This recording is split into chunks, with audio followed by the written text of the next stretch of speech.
बिस्मिल्लाहिर्रहमानिर्रहीम। अस्सलामुअलैकुम मेरे प्यारे भाई बहनों, हम सब खैरियत से हैं। अल्लाह से दुआ करती हूँ कि आप सब भी खैरियत से हो। आज हम लोग कुरान पाक की सूरह अन-नबा सुनने जा रहे हैं। अल्लाह हम सब को कुरान सुनने और उस पर अमल करने वाला बनाए।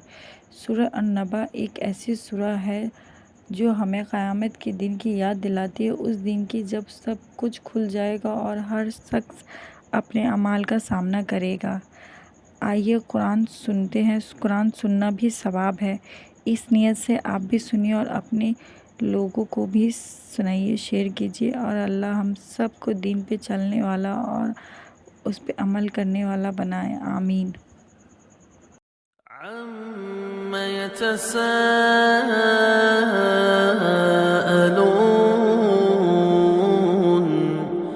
عَنِ النَّبَإِ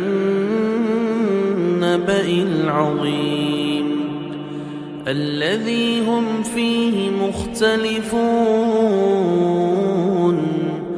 كَلَّا سَيَعْلَمُونَ ثُمَّ كَلَّا سَيَعْلَمُونَ أَلَمْ نَجْعَلِ الْأَرْضَ مِهَادًا وَالْجِبَالَ أَوْتَادًا وَخَلَقْنَاكُمْ أَزْوَاجًا وَجَعَلْنَا نَوْمَكُمْ سُبَاتًا وَجَعَلْنَا اللَّيْلَ لِبَاسًا وَجَعَلْنَا النَّهَارَ مَعَاشًا وَبَنَيْنَا فَوْقَكُمْ سَبْعًا شِدَادًا وَجَعَلْنَا سِرَاجًا وَهَّاجًا وَأَنزَلْنَا مِنَ الْمُعْصِرَاتِ مَاءً ثَجَّاجًا لِنُخْرِجَ بِهِ حَبًّا وَنَبَاتًا وَجَنَّاتٍ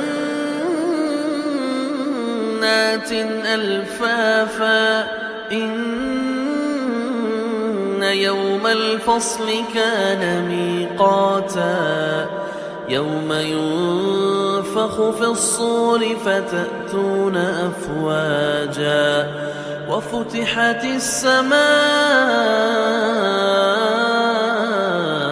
فَكَانَتْ أَبْوَابًا وَسُيِّرَتِ الْجِبَالُ فَكَانَتْ سَرَابًا إِنَّ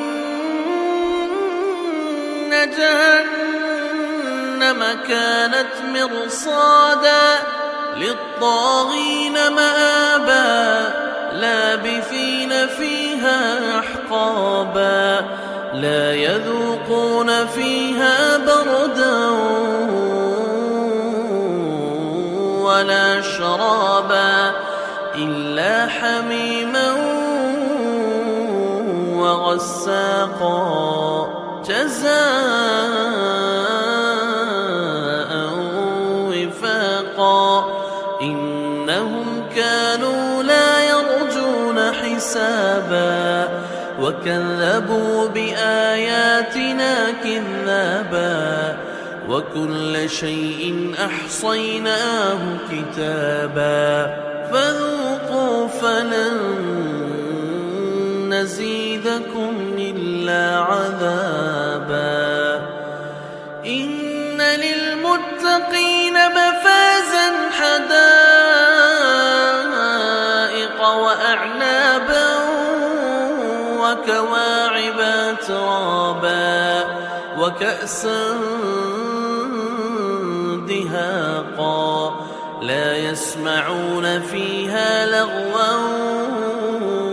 وَلَا كِذَّابًا جَزَاءً مِّن رَّبِّكَ عَطَاءً حِسَابًا رَّبِّ السَّمَاوَاتِ وَالْأَرْضِ وَمَا بَيْنَهُمَا الرَّحْمَٰنِ لَا يَمْلِكُونَ مِنْهُ خِطَابًا يَوْمَ يَقُومُ الرُّوحُ وَالْمَلَائِكَةُ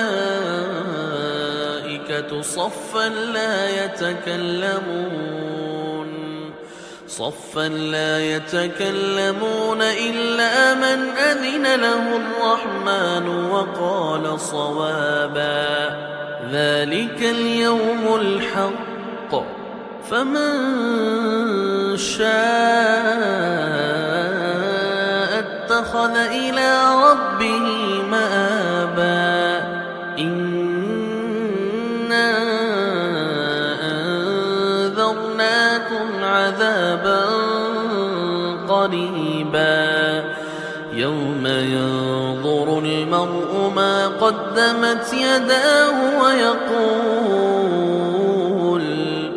ويقول الكافر يا ليتني كنت ترابا.